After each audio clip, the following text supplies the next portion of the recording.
Assalamualaikum warahmatullahi wabarakatuh. Waalaikumsalam warahmatullahi Alhamdulillah ala nikmatillah. Wassalatu wassalamu ala rasulillah. Sayyidina Muhammad ibn Abdillah. Wa ala alihi wa sahbihi wabarakatuh, Mbak. wa man walah. La hawla wa la quwata illa billah. Rabbi shrahli sadri wa yassirli amri wahlul 'uqdatam min lisani Ya yafqahu qawli. urung. Amin. Gini.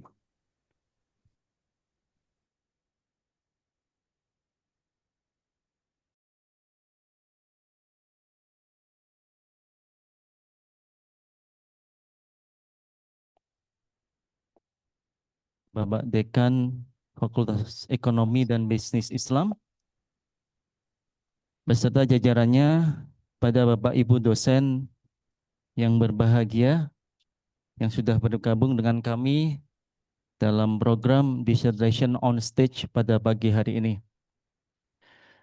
Pertama-tama, marilah senantiasa kita panjatkan puji dan puja syukur kehadirat Allah Subhanahu wa taala yang mana pada kesempatan pagi ini kita semua bisa berkumpul bermuajahah via Zoom dalam kegiatan Dissertation on Stage, peran sinisme bawahan dalam pengaruh kepemimpinan paternalistik terhadap whistleblowing, Fakultas Ekonomi dan Bisnis UIN Haji Abdurrahman Wahid. Salawat dan salam senantiasa kita haturkan kehadirat baginda Nabi Muhammad SAW. Semoga kita dijadikan bagian dari umat beliau dan mendapatkan syafaatul utma fi yaumil qiyamah. Amin amin Allahumma amin. Perkenalkan sebelumnya saya di sini selaku MC sekaligus moderator pada kegiatan agenda pada pagi hari ini.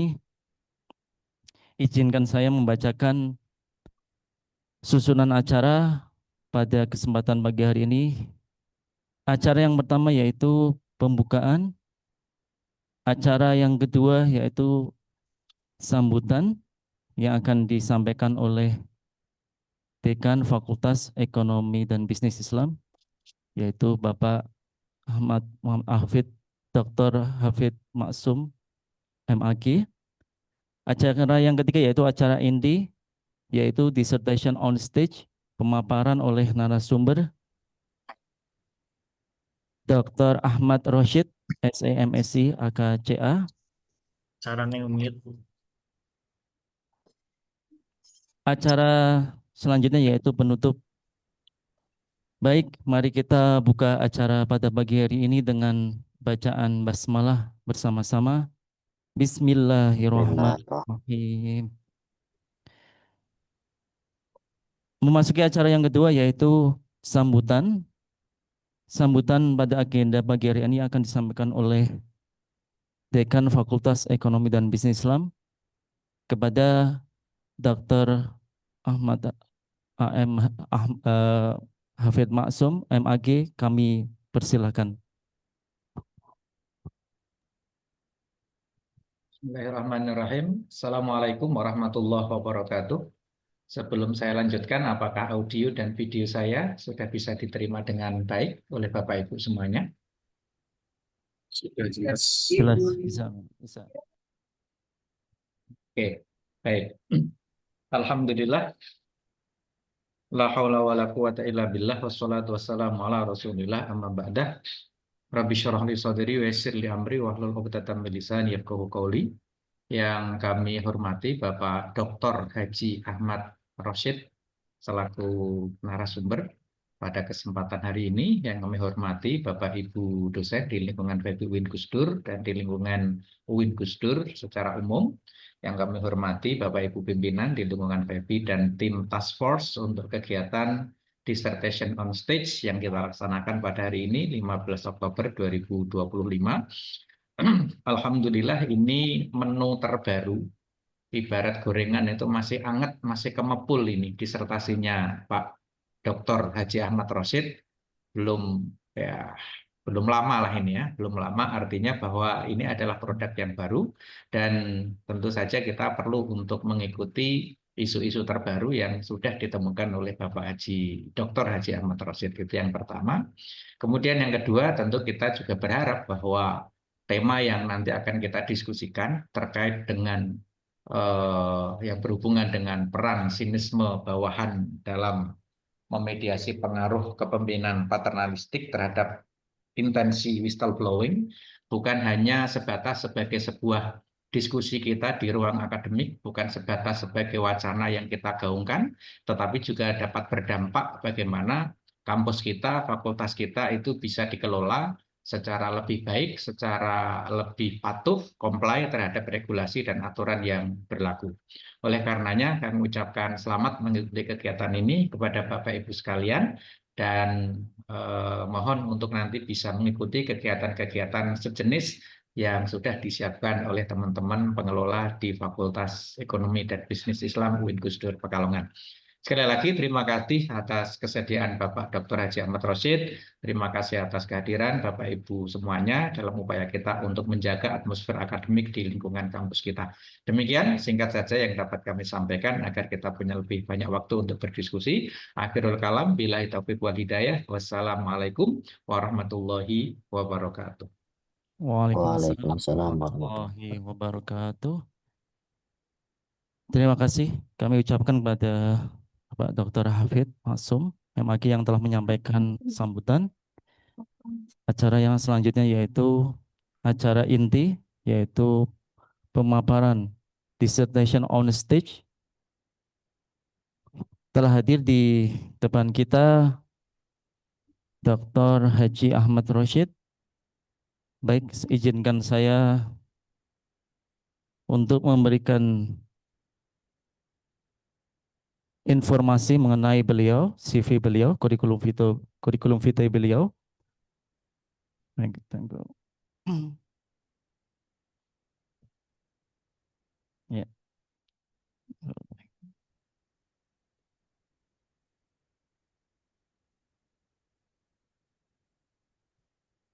Ya. Windows.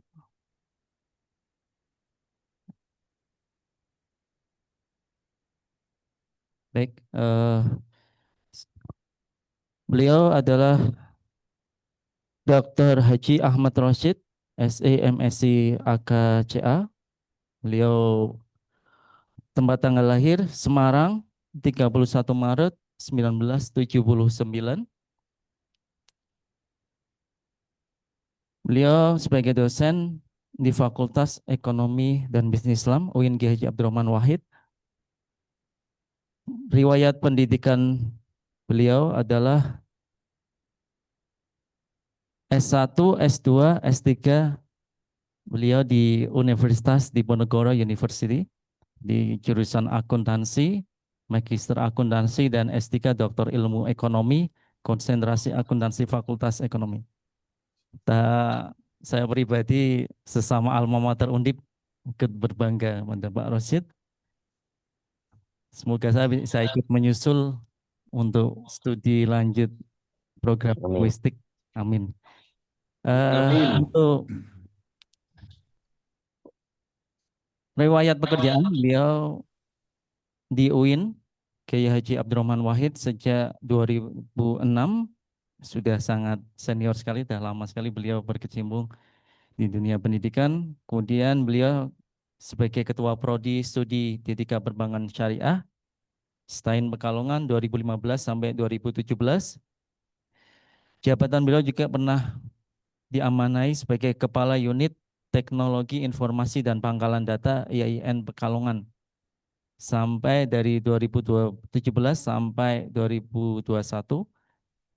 Di periode berikutnya beliau masih diberikan amanah menjadi Kepala Unit Teknologi Informasi dan Pangkalan Data IAIN Pekalongan.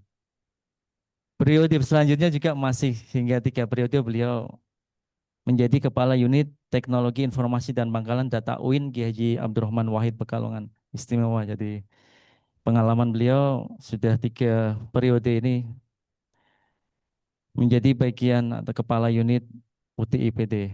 Kemudian sebagai pengalaman profesional, beliau penulis 6 artikel Q4 Scopus berjudul Islamic Attributes as Driving and Attracting Motivation to Maintain Tourist Loyalty at Indonesia Hospitality Tourism. Journal of Economic Cooperation and Development 2022 SCR 2024.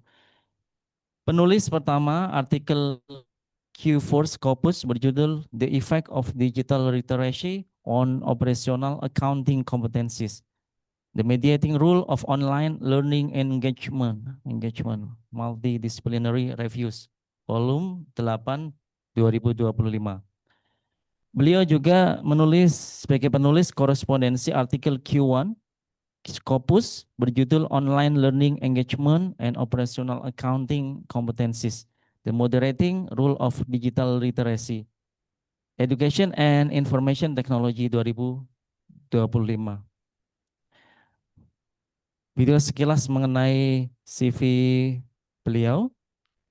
Jadi Bapak Ibu sekalian yang berbahagia, hari ini beliau akan memaparkan mengenai disertasi beliau yang baru saja diselesaikan, masih dalam beberapa bulan yang lalu.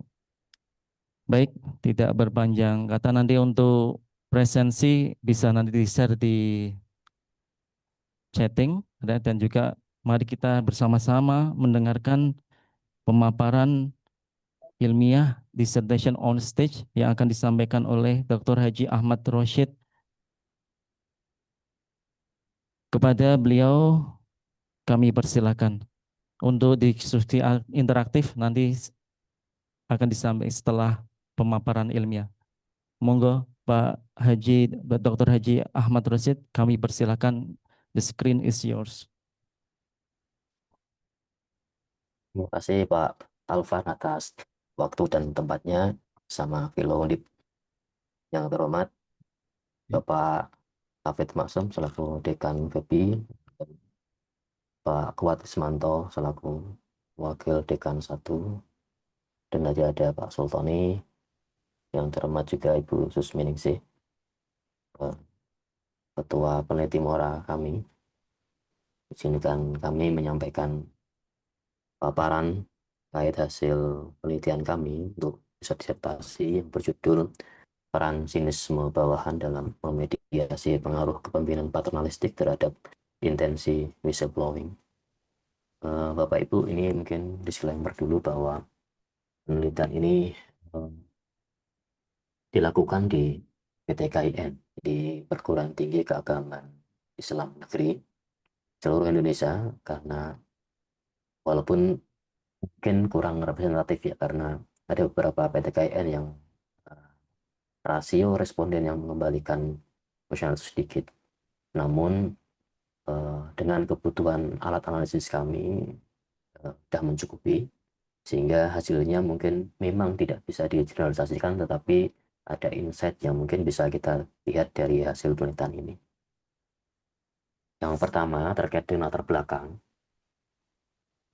isu tentang lemahnya tata kelola itu kan sudah lama ya. Kalau dalam konteks akuntansi, isu ini semakin menguat di tahun 2000-an awal ketika ada isu runtuhnya perusahaan besar, leader internasional seperti Enron, kemudian WorldCom dan seterusnya itu. Bagaimana mungkin perusahaan yang di tahun sebelumnya melaporkan laba besar, tiba-tiba tahun setelahnya bangkrut, kolaps, yang mana itu akan menyebabkan kerugian besar di sisi investor. Nah, pun demikian, terkait dengan tata kelola itu sudah lama digaungkan. Sejak era reformasi, penggaungan ini semakin meluas. Nah, jadi ada kebutuhan akan kuatnya tata kelola di sebuah institusi dalam rangka meningkatkan transparansi dan juga akuntabilitas. Nah, ini saya kutip dari Robert tahun 2021 dan Vinten tahun 1996. Nah, untuk memperkuat ini, untuk memperkuat tata kelola dan juga mengurangi fraud yang mungkin muncul dari lemah tata kelola itu, kemudian dikembangkanlah salah satunya yang paling efektif adalah whistleblowing. Betulnya ada sekian banyak tools yang dipakai untuk menemukan adanya kecurangan. Di antaranya ada audit, ya baik audit internal maupun audit eksternal. Namun yang paling kuat, yang paling besar dampaknya adalah whistleblowing yang dipakai untuk mengungkap kecurangan dan pelanggaran. Namun banyak yang enggan melakukan itu. Ya, karena efeknya bagi dia, bagi organisasi itu besar. Salah satunya adalah efek adanya pembalasan, retaliation. Kemudian adanya ketidaknyamanan kerja. Jadi setelah menjadi whistleblower, dia pasti dianggap sebagai orang yang pengkhianat dalam organisasi itu. Nah, ini kutipan dari Paul and Daddy tahun 2011 dan Trevino et al. Tahun 2006. Bahkan fenomena whistleblowing itu kan dianggap sebagai fenomena sengatan lebah. Efektif, namun pelakunya justru ketika sudah menyengat, dia pasti akan mati. Ya, sama kayak lebah. Lebah itu ketika sudah menyengat, mengeluarkan bisanya sekali, dia akan mati. Efektif, tapi kemudian menyebabkan pelakunya pun ini kerugian yang besar. Nah, lemahnya keengganan anggota organisasi untuk menjadi whistleblower itu kan bisa diperkuat dengan adanya kepemimpinan.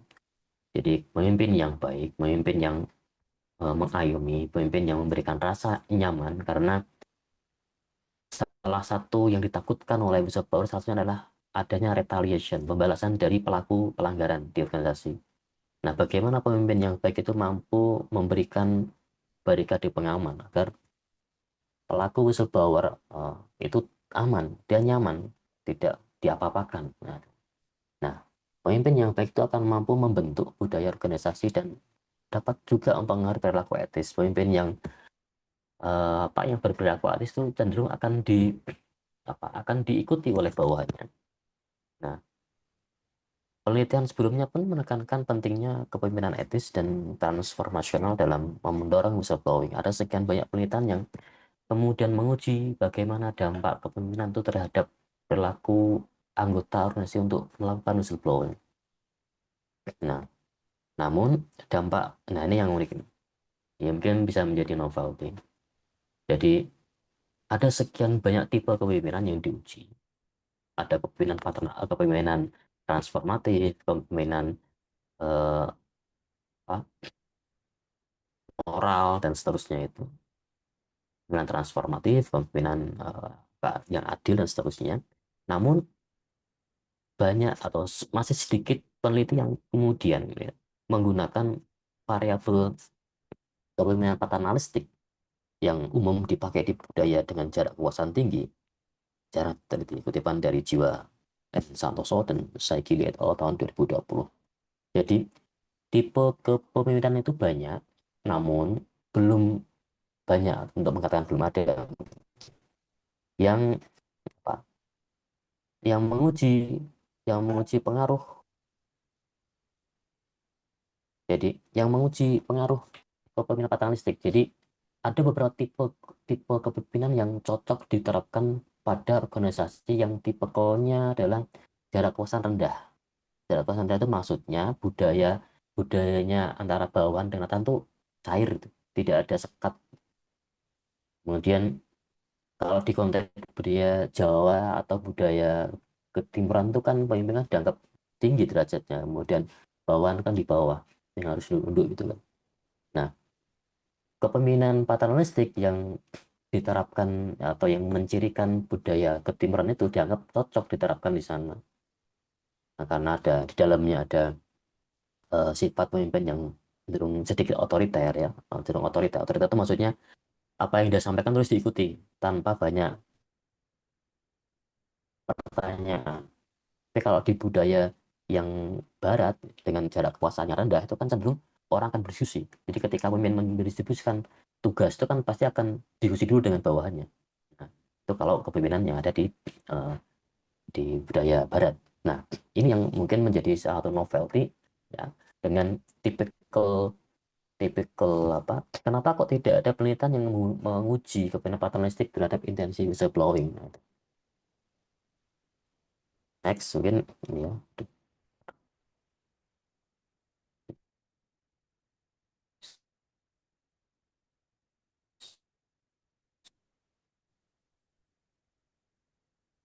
kemudian memasukkan kepemimpinan paternalistik ya terhadap model yang saya bangun ini. Nah, perumusan masalah yang saya bangun adalah pertama adalah apakah kepemimpinan paternalistik berpengaruh langsung terhadap niat whistleblowing bawahan. Jadi itu yang pertama. Yang kedua adalah apakah kepemimpinan paternalistik berpengaruh langsung terhadap sinisme bawahan. Apakah sinisme bawahan berpengaruh langsung terhadap niat whistleblowing. Jadi ini uji pengaruh langsung. Lalu yang terakhir adalah sebagai novelty tambahan dari penelitian ini adalah apakah sinisme bawahan memediasi pengaruh kepemimpinan paternalistik terhadap niat whistleblowing. Mohon maaf, mungkin yang backgroundnya bukan ekonomi mungkin agak beda memahami mediasi. Jadi di sini mungkin saya perlu menambahkan penjelasan sedikit. Jadi variabel saya itu ada 3. Yang pertama variabel yang utama, variabel yang awal dulu adalah kepemimpinan paternalistik. Jadi kepemimpinan paternalistik itu akan mempengaruhi sinisme bawahan. Kemudian sinisme bawahan itu akan mempengaruhi niat whistleblowing. Nah, jadi ini yang mungkin yang disebut dengan mediasi adalah variabel antara. Jadi dia berposisi di tengah-tengah. Jadi kalau kita menggunakan framework waktu, maka T0-nya kan intensi whistleblowing, kemudian satu turun ke bawah ada T1. T-1 berarti sinisme bawahan, kemudian T-2-nya adalah kepemimpinan paternalistik. Jadi ada kepemimpinan paternalistik dulu, kemudian mempengaruhi sinisme bawahan, baru setelah itu mempengaruhi intensi whistleblowing. Itu yang kita sebut dengan memediasi. Nah, dengan demikian, dengan adanya 4 rumusan masalah pun juga sama, tujuannya juga sama, ada 4 juga ya. Untuk semuanya untuk menguji pengaruh dari variabel yang saya gunakan di dalam penelitian. Nah, mungkin saya perlu menjelaskan terkait dengan propose terhadap originalitas dan juga kontribusi penelitian. Ini yang mungkin perlu ditekankan dalam riset disertasi. Jadi apa originalitas atau novelty yang bisa ditambahkan? Yang pertama adalah memperluas studi whistleblowing dengan menyoroti kepemimpinan. Jadi selama ini studi-studi tentang whistleblowing itu cenderung menggunakan variabel kepemimpinan, tapi variabel kepemimpinan adalah variabel kepemimpinan yang banyak diterapkan di budaya barat. Ya, dengan jarak puasan rendah, kemudian dengan sifat individualistik yang kuat, alih-alih sifat kita yang komunal, itu kan membedakan budaya kita dengan budaya barat.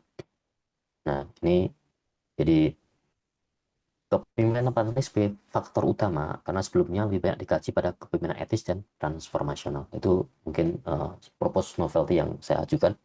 Kemudian mengkaji peran sinisme bawahan dalam pelaporan pelanggaran pada budaya berjarak kekuasaan tinggi dan hubungan hierarkis yang kuat. Nah, sinisme bawahan di sini ini jadi ada novelty berupa model penelitian yang menghadirkan variabel ketiga berupa sinisme bawahan. Jadi sinisme bawahan di sini diposisikan sebagai variabel antara di tengah-tengah antara kepemimpinan paternalistik dengan intensi whistleblowing.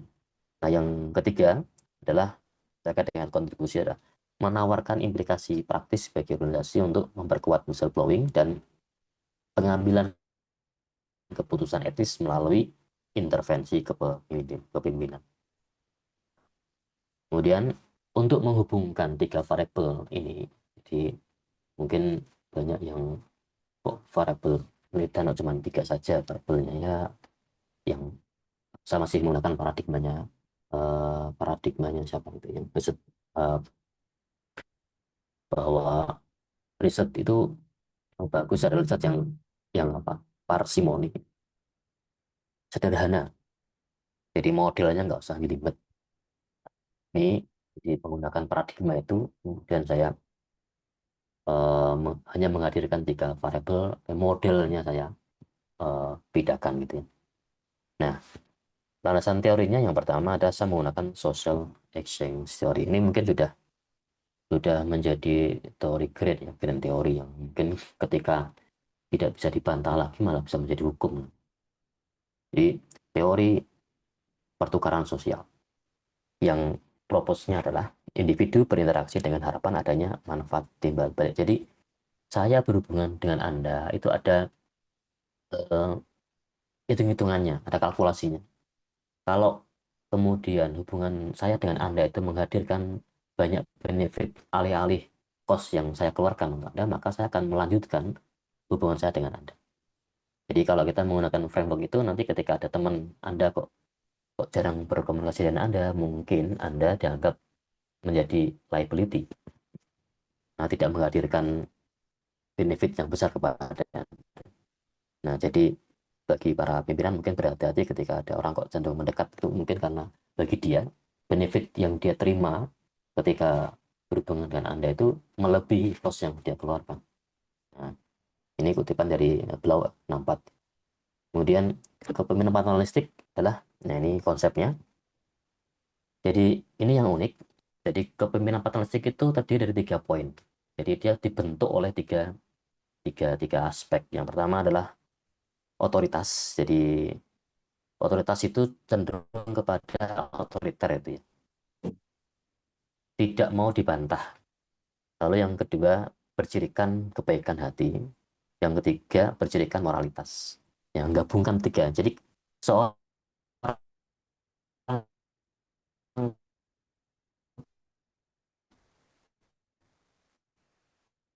pemimpin tidak bisa disebut sebagai pemimpin paternalistik. Jadi kadang keras, kadang baik hati, kadang dia pun mengunjungi. Nah, itu ya. Nah, jadi dia harus menggabungkan 3 poin itu agar disebut sebagai pemimpin yang paternalistik. Nah, di beberapa literatur menyebutkan bahwa pemimpin yang memiliki penciri seperti ini, maka dia akan mengambil keputusan demi kesejahteraan bawahannya, menyeimbangkan kendali otoriter dan juga kepedulian yang tulus. Kutipan dari Wu tahun 2012.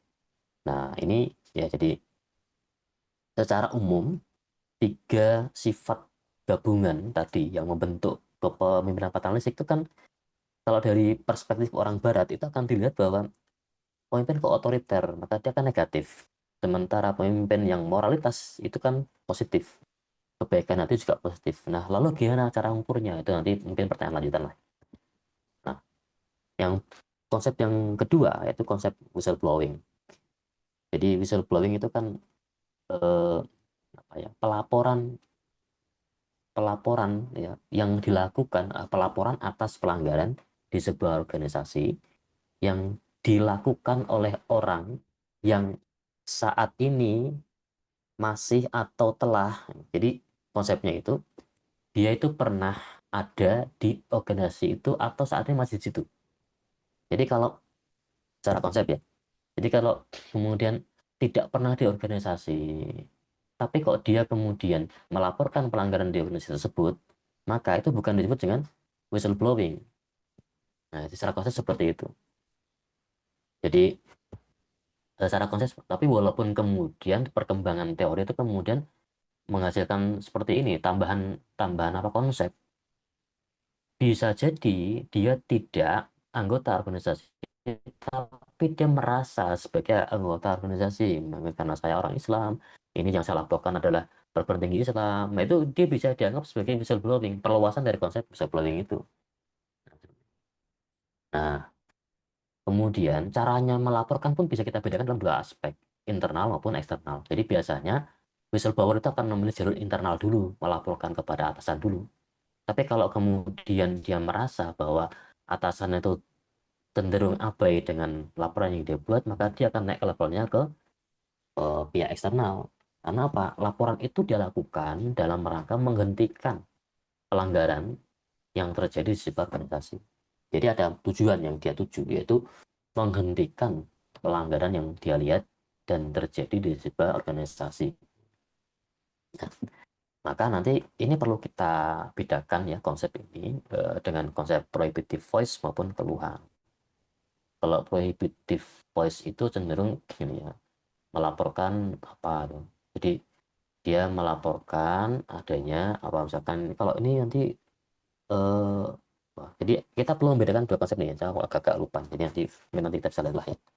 Mungkin nanti bisa Anda baca sendiri. Kemudian yang konsep ketiga adalah konsep sinisme bawahan. Jadi ini menjelaskan sikap negatif bawahan kepada pimpinan yang diukur juga melalui 3 aspek kondisi, aspek afeksi, dan aspek perilaku. Ini DIN dikawan-kawan 1998.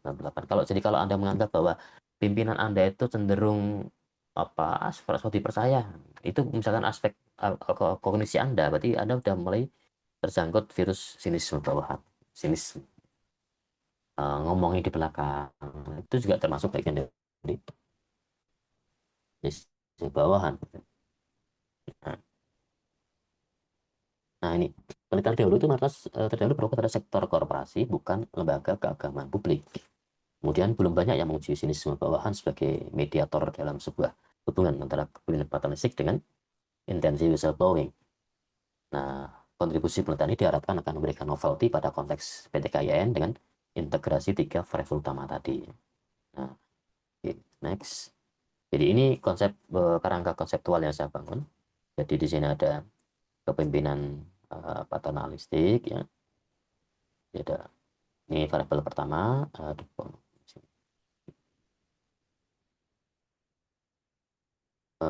Variabel pertama kepemimpinan paternalistik, kemudian intensi whistleblowing, dan kemudian ada sinisme bawahan. Jadi ini ada anak panah yang menghubungkan hipotesis, ya. Jadi kepemimpinan paternalistik berpengaruh langsung terhadap intensi whistleblowing, kemudian kepemimpinan paternalistik berpengaruh terhadap sinisme bawahan secara langsung, sinisme bawahan berpengaruh secara langsung terhadap internal kontrol. Lalu ada hipotesis yang keempat, ini ya, kepemimpinan paternalistik berpengaruh terhadap sinisme bawahan, lalu sinisme bawahan mempengaruhi intensi whistleblowing.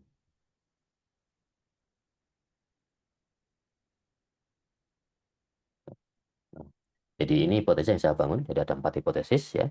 Jadi ada hipotesis secara langsung, pengujian secara langsung, efek langsung variabel kepemimpinan paternalistik terhadap intensi whistleblowing, kemudian kepemimpinan paternalistik secara langsung mempengaruhi sinisme bawahan, sinisme bawahan secara langsung mempengaruhi intensi whistleblowing, dan ini mediasi sinisme bawahan terhadap pengaruh kepemimpinan paternalistik terhadap intensi whistleblowing. Nah, kemudian untuk menguji keempat hipotesis tadi, saya menggunakan PLSM. Nah, acuan yang saya gunakan adalah R et al. Tahun 2022. Yang pertama, berarti kita mengujinya. Yang pertama, kita perlu membedakan dulu, ya, apakah cara saya mengukur variabel itu dalam bentuk formatif ataukah reflektif. Ya, ini mungkin konsep dulu, ya. Formatif dan reflektif. Jadi kita bisa mengukur stres itu kan dengan cara yang pertama, caranya adalah mengukur apakah dia memiliki ciri-ciri stres. Contohnya misalkan saya kepalanya pusing, perut saya mual, sering ke kamar mandi dan seterusnya itu. Nah, itu kan penciri orang stres. Ada namanya refleksi gitu kan.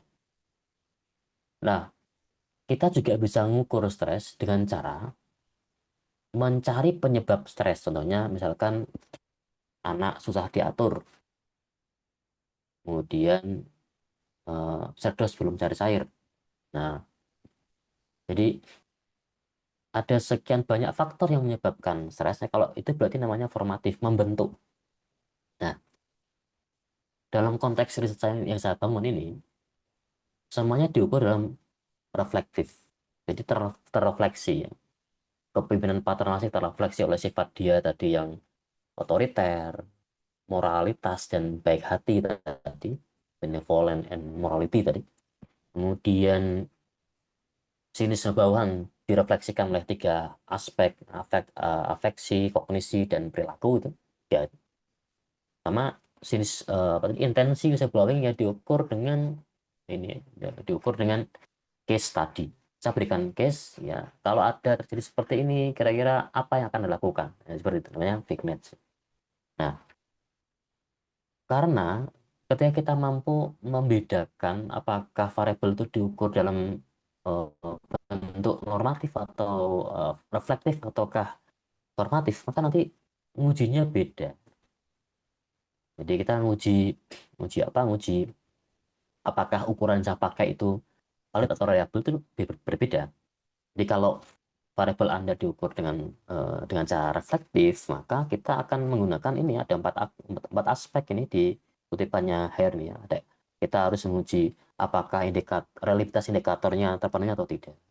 Apakah terpenuhi internal konsistensi kelompok alfanya, composite reliability-nya, dan reliability coefficient dan seterusnya itu. Kemudian ada convergent validity yang diukur dengan cara melihat angka AV-nya, average variance extract, dan yang lain ada discriminant validity atau diukur dengan cara HTMP dilihat.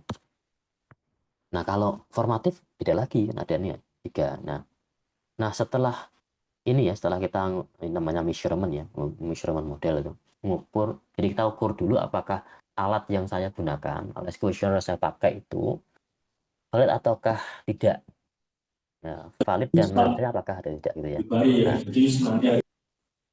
Nah jadi itu, jadi poinnya itu dulu diukur dulu. Baru kemudian setelah semuanya beres, oh iya ukuran saya itu oke ini valid dan reliable.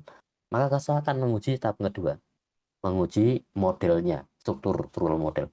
Struktur model tadi kan saya menggambarkan tiga ada berapa lingkaran tadi kan, 3 lingkaran tadi diukur diuji di hipotesis. Nanti cara ngujinya dengan ini dilihat angka VIF-nya untuk mengukur apakah terjadi kolineritas atau tidak. Kolineritas maksudnya apakah variabel yang saya gunakan dalam model itu berhubungan erat. Kan tidak boleh variabel independen itu saling berhubungan erat, karena dianggap redundansi model, nggak bagus, dihilangkan saja salah satu kan. Maka dilihat dari VIF-nya. Kemudian significance and relevance of the structural model relationship dilihat dari path coefficient-nya. Kalau ada explanatory power untuk melihat model yang saya bangun itu mampu menjelaskan variabilitas dari variabel dependen itu berapa persen. Kan konsepnya semakin tinggi angkanya akan semakin mampu menjelaskan, walaupun itu tidak bisa mencerminkan semuanya ya. Karena kita juga harus melihat bagaimana jenis yang dilakukan di tempat lain. Jadi justru ketika dengan uji kok modelnya kok tinggi sekali angkanya 0,9, malah harusnya dipertanyakan kok bisa variabel Anda kok seperti itu kan. Mau yang lain kan nggak segitu kan ya. Nah, jadi ini ya ada explanatory power dan juga predictive power. Ini predictive power berarti menjelaskan untuk menguji apakah pengujian menggunakan PLS-SEM dibandingkan dengan pengujian menggunakan model lain, model regresi itu lebih kuat yang mana, lebih bagus mana, lebih bisa menghasilkan model prediktif mana yang paling baik. Nah, ini jadi dua kali pengujian ya. Pertama measurement model, kemudian yang terakhir adalah structural model. Yang sudah mulai pusing-pusing mungkin mohon dimaafkan ya, ini yang teknis. Nah, sekarang kita langsung ke poin ini ya, profil dari 226 responden dengan demografi sebagai berikut. Laki-laki mendominasi. Mayoritasnya adalah laki-laki, kemudian strukturnya adalah dosen, kemudian mereka bergelar S2, masa kerja di atas 10 tahun, berusia 26 hingga 40 tahun, bersuku Jawa, dan mereka sebagian besar merupakan bernaung di organisasi UIN. Kemudian saya berikan pertanyaan, apakah di instansi Anda ada saluran whistleblowing? Nah, 53% itu menganggap ada aduan di instansi mereka. Karena sebetulnya memang ini harusnya ada, karena salah satu tim task force yang ditugaskan untuk memperkuat tata kelola, satunya melalui whistleblowing adalah SPI. Sementara SPI itu secara struktural ortaker PTKN itu wajib ada. Kemudian ada selanjutnya kerja itu adalah mereka bagian besar di fakultas. Nah, ini hasil statistik deskriptifnya ya. Jenis bawahan rata-rata aktual 26,97 berada di bawah rata-rata teoritis. Nah, artinya apa kan itu? Jadi saya menguji 2 kolom. Kolom pertama adalah nilai aktual sama nilai teoritis. Jadi kalau ada pertanyaan 5, ada 5 pertanyaan untuk mengukur sinisme, lalu menggunakan Likert-nya 1 sampai 5, berarti kan logikanya kalau dijawab 1 semua berarti kan 5. Minimal 5, maksimalnya berapa ya? 5 dikali 5, 25 kan itu. Itu secara teoritis kan begitu. Nah, aktualnya berarti dihitung. Nanti menggunakan SPS atau apa itu diukur berapa. Nah, nanti akan ketahuan biasanya angkanya ya tidak akan menyentuh aspek minimum sampai maksimum, nggak mungkin. Nah, rata-ratanya ini secara aktual 26,9 berbanding teoritis ketiga, yang menunjukkan bahwa tingkat sinisme bawahan itu tergolong rendah ya. Nah, hal ini dapat menunjukkan bahwa kondisi hubungan kerja yang relatif baik atau tingkat kepuasan kerja yang tidak terlalu bermasalah. Nah, jadi dari 226 responden itu tingkat sinismenya itu lebih rendah dari tingkat sinisme teoritis. Sehingga apa? Dianggap budayanya bagus, kerjanya itu nyaman gitu ya. Kemudian terkait dengan partnership leadership, datanya adalah 30. Ini lebih tinggi dari data teoritis. Jadi dianggap pemimpinnya itu mencirikan pemimpin yang paternalistik. Nah, kemudian whistleblowing intention-nya ya 14,7 di atas nilai teoritis 12. Artinya juga ada kesadaran yang kuat untuk mau melaporkan ketika adanya pelanggaran di organisasi tersebut. Nah, ini tadi pengujian pertama adalah uji apakah alat yang saya gunakan itu valid dan reliable gitu, dengan sekian banyak parameter yang dipakai tadi. Nah, ini kalau Anda lihat ini yang paling mudah itu kan hanya melihat angka hijau-hijaunya ini aja. Jadi kalau dengan menggunakan Smart PLS 4 itu kan otomatis keluar ya, outputnya angka-angka hijau seperti ini. Ya kalau hijau berarti bagus. Kalau merah berarti ada yang perlu diperhatikan. Nah, cara membacanya kan di sini keromba alfanya nih tinggi ya, di atas 0,7. Maka dia hijau. Kemudian AV-nya juga 0,6, di atas 0,5. Kemudian composite level juga tinggi, di atas 0,7. Nilai HTMT-nya juga tinggi, ya ini 0,635 dan seterusnya ini. Dengan sekian banyak indikator seperti ini. Nilai HTMT itu yang paling bagus kan di bawah 0,9. Ya, ini digunakan untuk memastikan konstruksi berbeda satu sama. Jadi yang jadi variabel paternalistik dengan variabel itu beda jauh, nggak sama. Itu kan namanya validitas diskriminan. Nah, ini pertanyaan yang diajukan, seperti atasan membuat keputusan sendiri, ya, atasan mengharapkan instruksi diikuti tanpa pertanyaan. Jadi ada pertanyaan yang dinarasikan dalam bentuk R, itu maksudnya reverse. Reverse itu berarti jelek-jelek, tidak dalam bentuk. Nah, ini karena reverse, maka ya harus berhati-hati. Yang dijawab 5 nanti diubah jadi jawaban 1 kan itu pelakuannya. Dan seterusnya dan seterusnya. Kemudian terkait BIF-nya juga masih masih kecil ya, masih di bawah 5, jadi masih aman. Kemudian model strukturnya ini seperti ini. Q2 prediknya nilainya cukup bagus, 0,3 dan 0,2 ya. Dan kemudian, nah ini yang penting adalah PET coefficient-nya. Nih. Jadi kalau kita melihat angka ini, di pertama mungkin yang kita P value-nya ya. Ini paling mudah ini. Jadi kalau yang hijau berarti hipotesis yang menghubungkan paternalistic leadership berpengaruh langsung terhadap sinisme bawahan itu signifikan ya. Secara pengujian hipotesis signifikan. Berarti hipotesis itu diterima. Nah, yang mana adalah hubungannya ya. Hubungannya negatif. Jadi apa? Semakin tinggi pemimpin menerapkan kepemimpinan paternalistik, maka akan mampu mengurangi sinisme negatif. Semakin rendah paternalistik, maka akan semakin menguatkan sinisme bawahan itu. Nah, berikutnya paternalistic leadership terhadap whistleblowing intention ini pengujian secara langsung. Di sini hasilnya tidak signifikan, artinya hipotesis itu kita tolak. Ya, walaupun PET-nya positif ya. Kemudian sinisme bawahan terhadap whistleblowing intention ini signifikan. Artinya ini berhubungan negatif, artinya semakin meningkat sinisme bawahan seseorang, jadi semakin sinis bawahan, maka akan cenderung tidak mau dia melaporkan whistleblowing. Justru ketika sinismenya turun, maka dia akan mau menjadi whistleblower. Nah, dengan F square ini sekian nih. Jadi ini bisa menjelaskan sebesar 52%. Jadi dari ketiga variabel yang diuji ini, yang paling besar adalah paternalistic leadership terhadap siswa bawah ini mampu menjelaskan 52,9%. Ya. Nah, kemudian ini evaluasi model struktural yang terakhir, pengujian mediasinya. Jadi, apakah siswa bawah itu memediasi pengaruh paternalistic leadership terhadap developing intention? Ini dapatkan angka sekian, ini angkanya pas 0,05.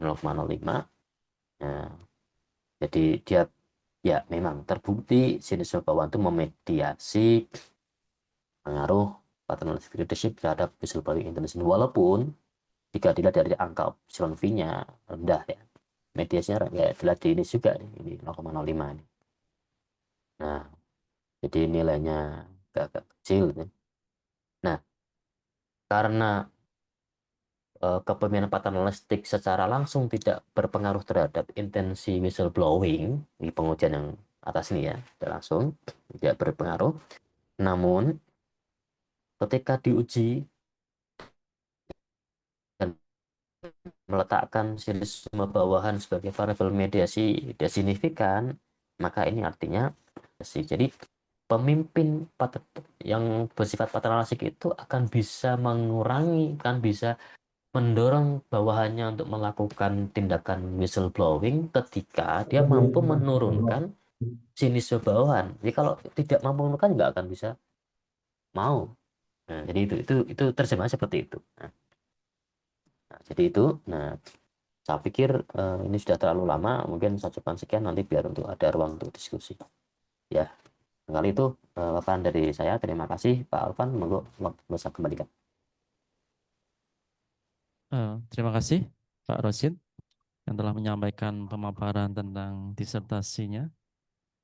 Baik, ini kita memasuki sesi interaktif, tanya jawab dan sharing ide mungkin yang masih dalam studi S3 maupun lagi berproses mau lanjut S3 mungkin bisa sharing mengenai studi dan disertasi yang telah disampaikan oleh Pak Rosid.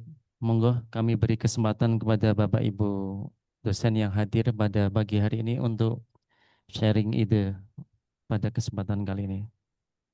Silakan kami buka termin sesi interaktif. Oh ya, khusus Nining sih, monggo.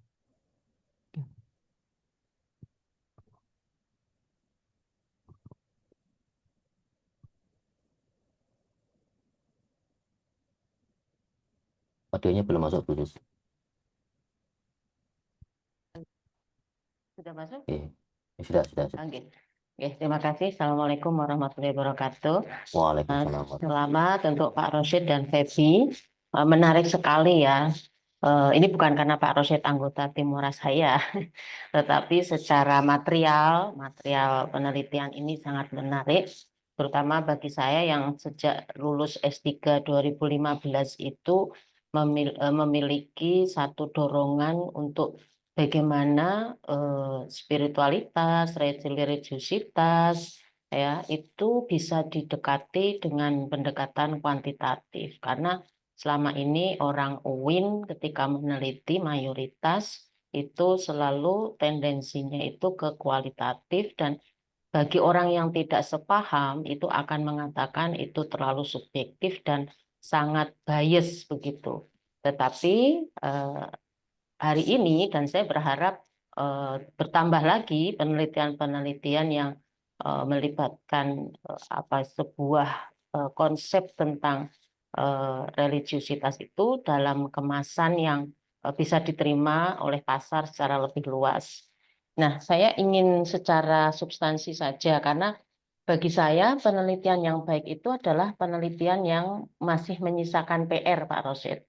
Jadi kalau penelitian yang sudah selesai itu bukan penelitian yang baik gitu.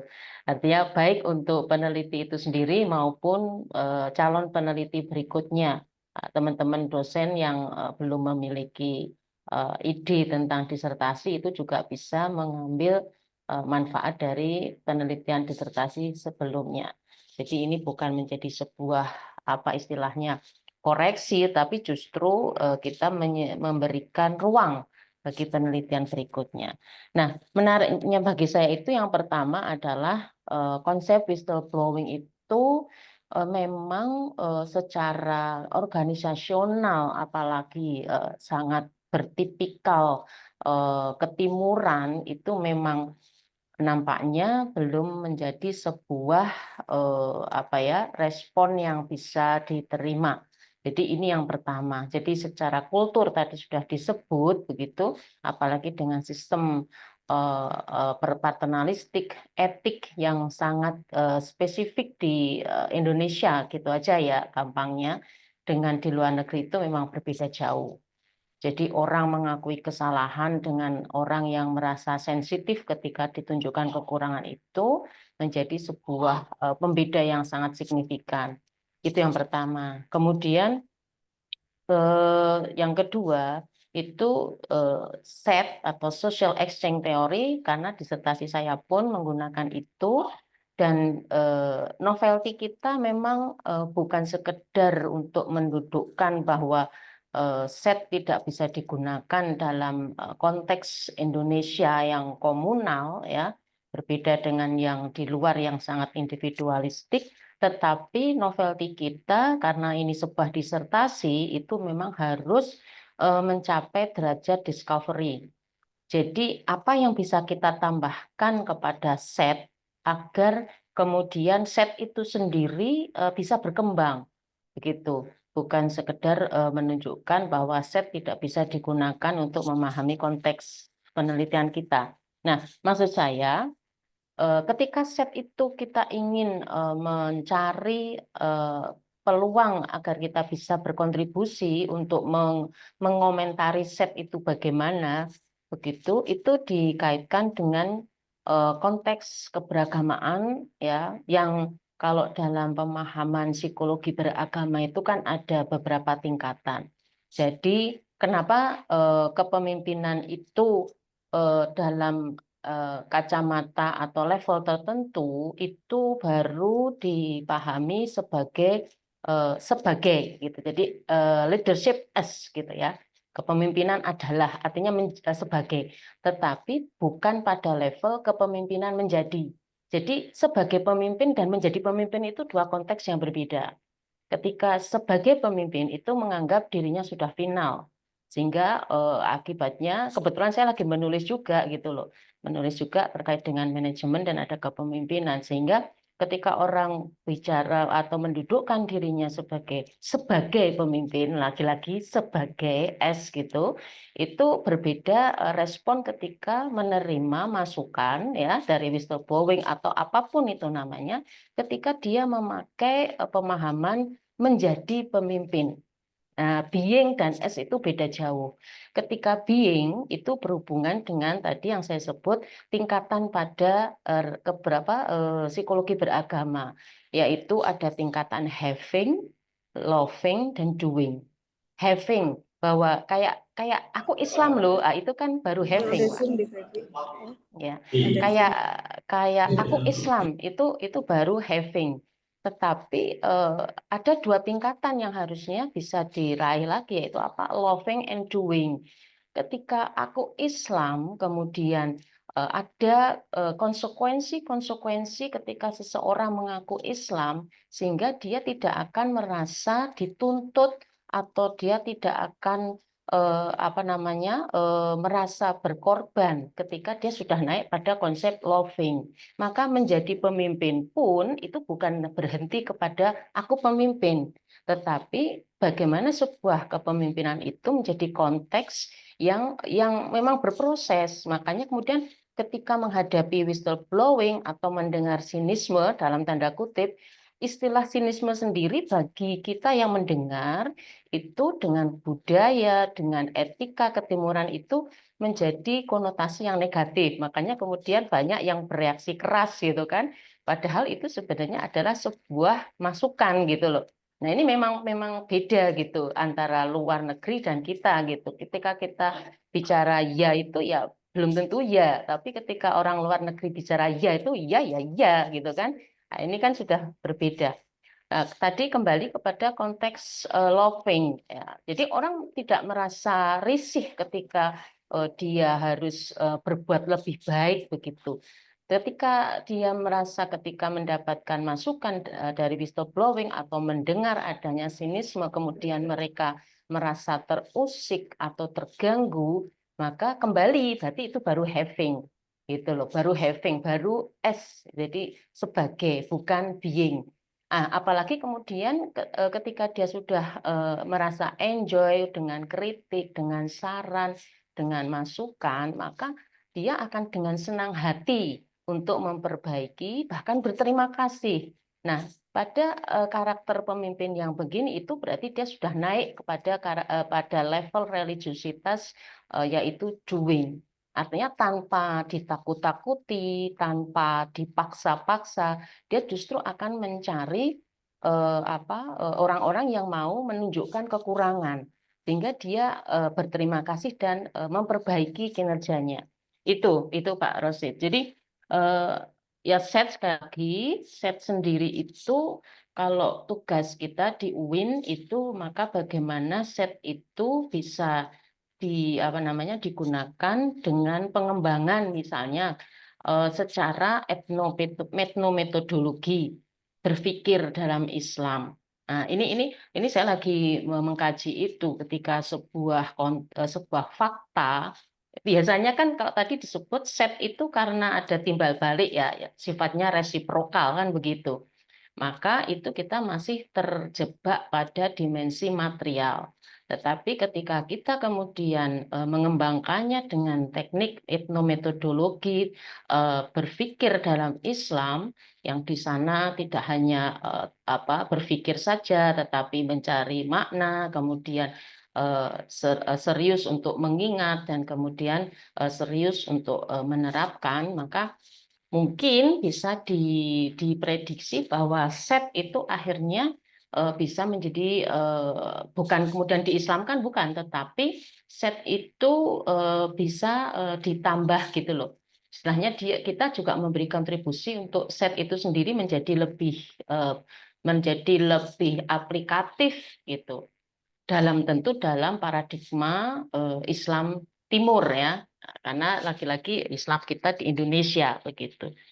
Saya kira ini sekali lagi selamat untuk Pak Rosyid dan dikembangkan lagi aja Pak untuk sisi-sisi tertentu. Saya kira ini menjadi sangat menarik juga untuk teman-teman. Ini bukan menggurui ya, bukan menggurui, tetapi karena ini juga lagi saya teliti hal-hal seperti ini. Intinya menulis tentang religiusitas, spiritualitas itu juga perlu didekati dengan ilmu-ilmu yang selama ini kita anggap hanya bersifat kuantitatif semata.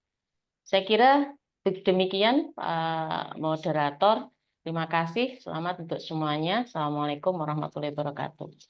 Waalaikumsalam warahmatullahi wabarakatuh. Terima kasih, Ustaz. Waalaikumsalam warahmatullahi Waalaikumsalam warahmatullahi wabarakatuh. Terima kasih saya sampaikan kepada khusus Ningsih yang telah memberikan ya insight mengenai ya different culture of leadership Eastern and Western dan beberapa about religiusitas tentang leadership. Mungkin Pak Ahmad Rosyid, Pak Dr. Ahmad Rosyid bisa memberikan tanggapan. Ya, terima kasih Bu Su atas masukannya. Memang itu masukan yang cukup menggugah ya. Jadi saya selaku peneliti ya, mungkin itu masukan bagi kawan-kawan lain yang mungkin mau meneliti yang sama. Karena kan ini sudah selesai risetnya kan, maksudnya riset yang sudah selesai, nanti mungkin next step ketika mau mengembangkan lagi riset ini, monggo silakan diadopsi dan mungkin bisa di ATM. Nah, tanggapan saya sih terkait dengan set yang kemudian dilapisi dengan pendekatan Islami tadi ya, monggo saja itu kan bisa menjadi bagian dari novelty.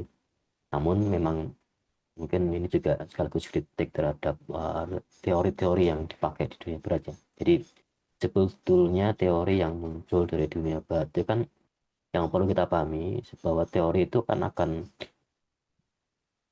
harus kita pahami apa sih asumsi yang dikembangkan oleh teo-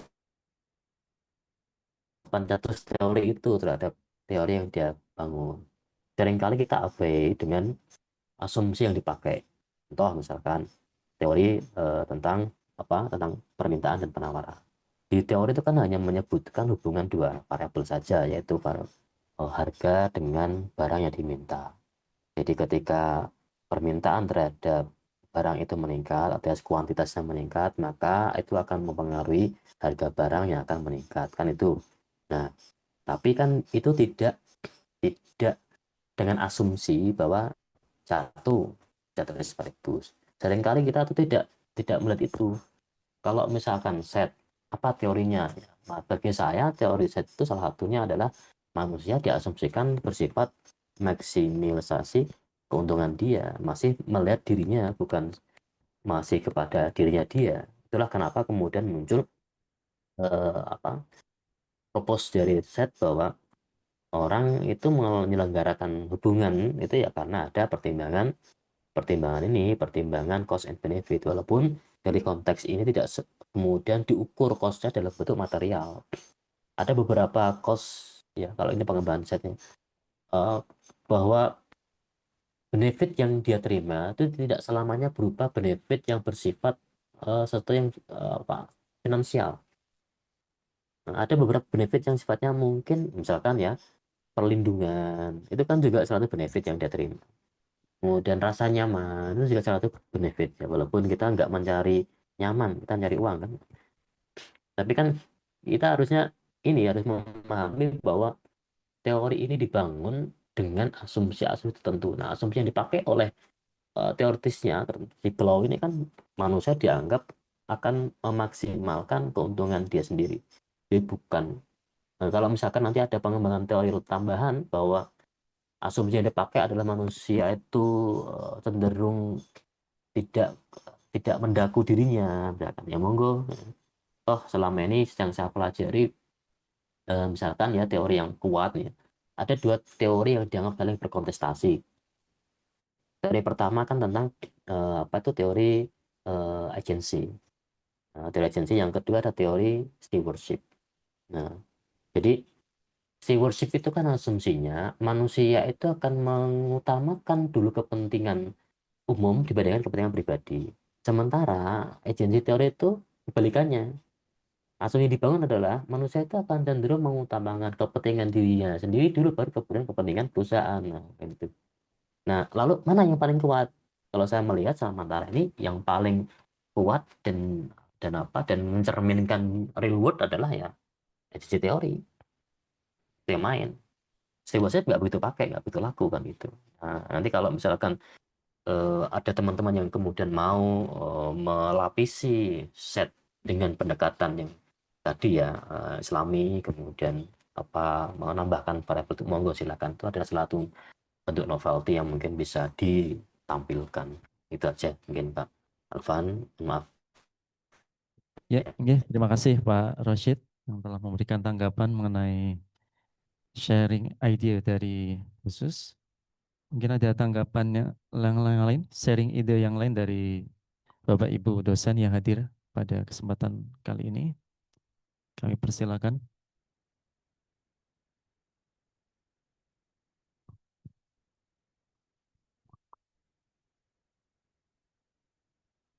Untuk presensi bisa ada di link chatting, nanti bisa diisi untuk kehadiran.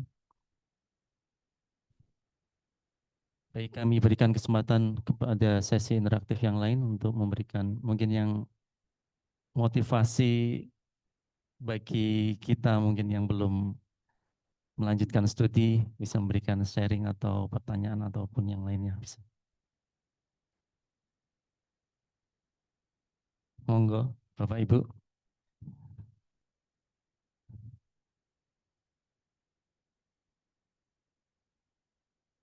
Ada lagi.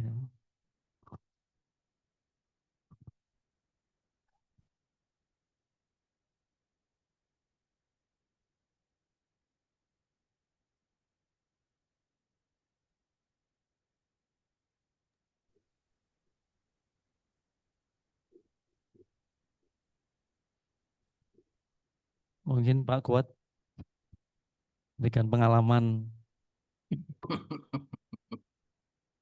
doktoralnya program dulu yang mungkin bisa memberikan inspirasi bagi dosen-dosen muda lainnya ini yang potensi untuk melanjutkan studi ya untuk lebih termotivasi untuk Mas Sultan itu coba. Mas Sultan ada mungkin Pak Mas Usni, Pak Usni. Mas Husni.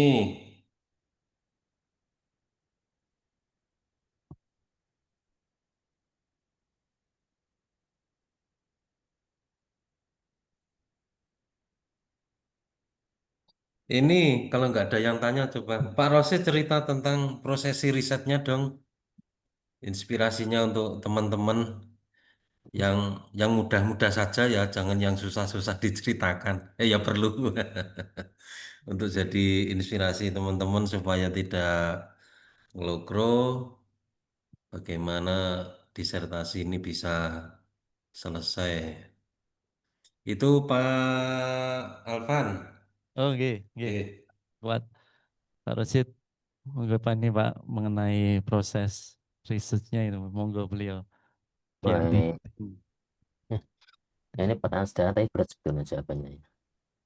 Jadi riset itu kan sebetulnya, jadi riset itu mungkin ya tergantung risetnya sendiri ya, mau cepat mau lambat itu kan tergantung risetnya sendiri. Saya termasuk yang lambat, ya mohon maaf mungkin tidak tepat kemudian memberikan memberikan motivasi pada teman-teman. Saya juga tidak cepat.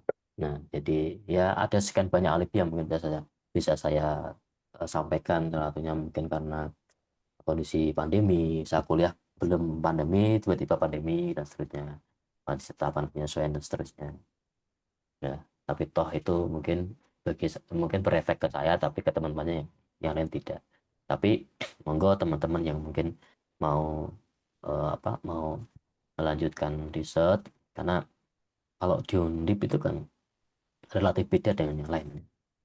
Jadi yang relatif membuat berat itu kan sebetulnya bukan risetnya, tapi bagaimana kita memenuhi tagihannya. Tagihan S3 di Undip itu kan masih membutuhkan Scopus ya. Nah, bagaimana strategi kita? Apakah kita ngejar Scopusnya dulu atau ngejar saya dulu kan itu. Nah, itu monggo. Apakah mau berbarengan ya silahkan. Nah, itu tergantung bagaimana teman-teman membagi waktunya, berkolaborasi dengan siapa atau bagaimana monggo ya. Ada sekian banyak jalan yang bisa dipilih. Nah, gitu. Nah, jadi setelah ini ya kalau karena relatif ya bagi saya mungkin berat ya, saya juga belum pernah punya pengalaman sebelumnya menembus Scopus, walaupun tadi di pengalaman riset ada menyebutkan 2022 itu ada Scopus, itu kan sebetulnya saya dibawa sama khusus kan. Itu bukan saya nggak punya pengalaman langsung menulis Scopus.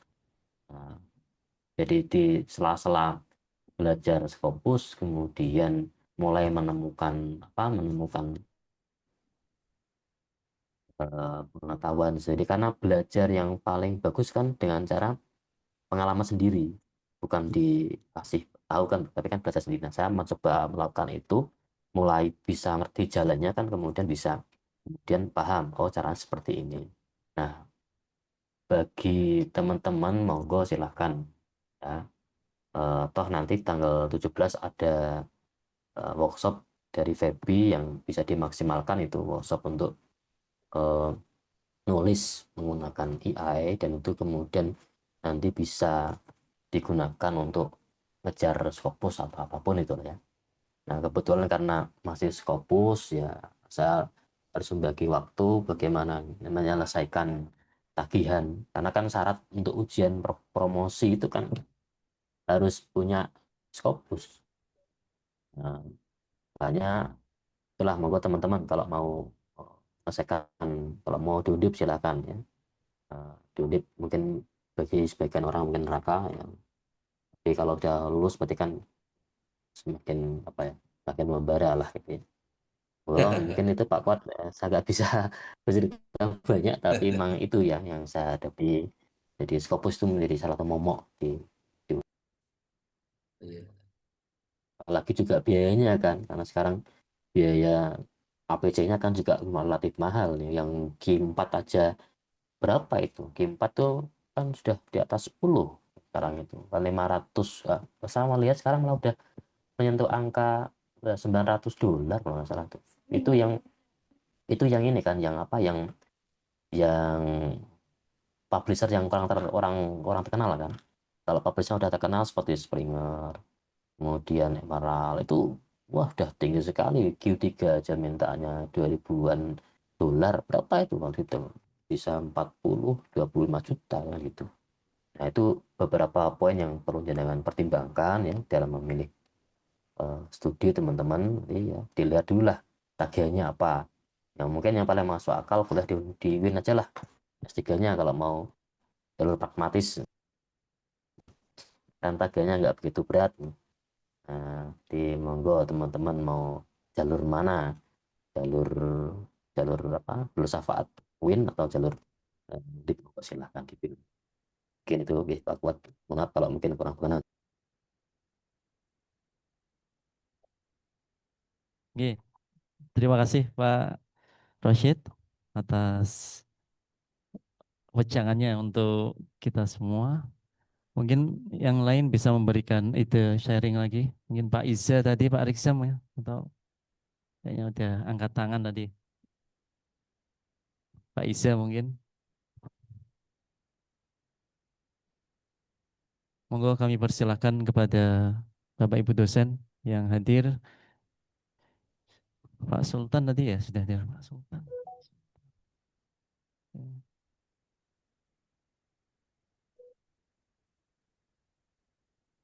Pak Ardian tadi. Ini wonten Pak Zawawi, monggo barangkali bisa memberikan pengalaman sharingnya.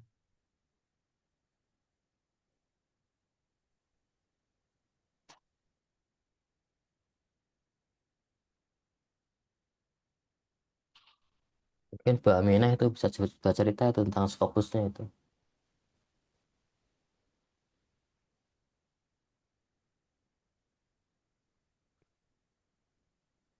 Monggo Bapak Ibu masih diberikan sesi untuk interaktif ini.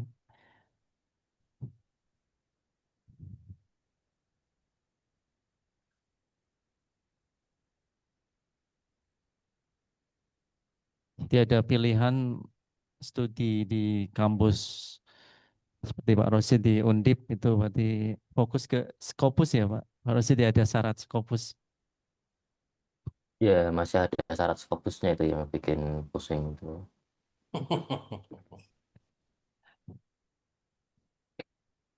Karena APC-nya kan besar juga kalau mau. Tapi kan teman-teman kalau yang mau mencoba jalur free kan bisa sebetulnya pakai yang Diamond, Diamond ya, yang jalur Diamond Gold akses itu kan dia free itu. Tapi apakah skupnya masuk atau tidak ya walam. Ada beberapa jurnal yang dia itu modelnya Diamond, jadi APC-nya di cover oleh oleh ini oleh oleh apa oleh lembaganya. Ini kan tinggal kirim artikel saja, nanti artikel itu ya ada buat review, di review. Kalau udah terima kan nanti publisnya kan open access, gratis, nggak bayar. Free ya Pak itu Pak Rosid ya yang Ya, DM gitu ya.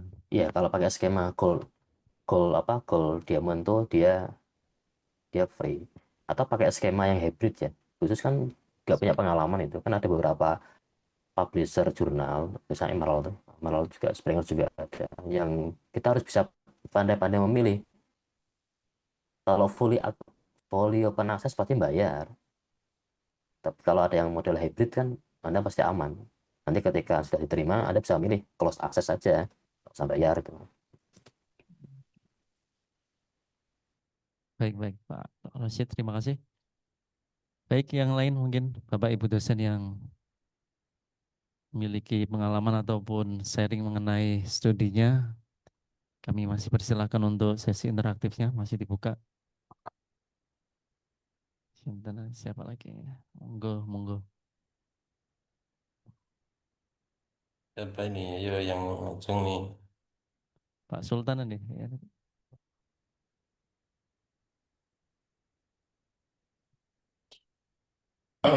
Cek. Mohon izin Pak Alvan. Oh, nggih, monggo. Silakan Pak Sultan. Selamat siang semuanya, Pak, terutama Pak Buat, dan Pak Pak. Mohon maaf, tapi saya tidak bisa on cam ini karena masih di jalan ya. Jadi ini saya sedang semester 3 ya. Kemarin sudah ujian kualifikasi. Kemudian di dalam ujian kualifikasi itu saya membangun sebuah model.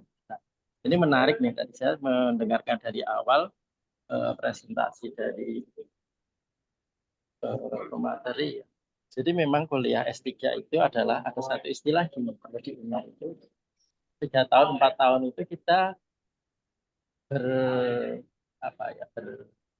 bergejolak, berjibaku, berkutat dengan yang namanya membuat sebuah model kuantitatif. Nah, yang menarik ini tadi dari disertasinya Pak Ahmad Rosyid, Pak Dr. Rosyid ini adalah model yang dibangun itu kalau saya lihat ya, memang modelnya sederhana, tetapi isinya daging, isinya luar biasa. Jadi dari X1 Z kemudian Y. Tapi itu di dalam penjelasan itu begitu dalam. Mungkin satu pertanyaan saya ya Pak Cip.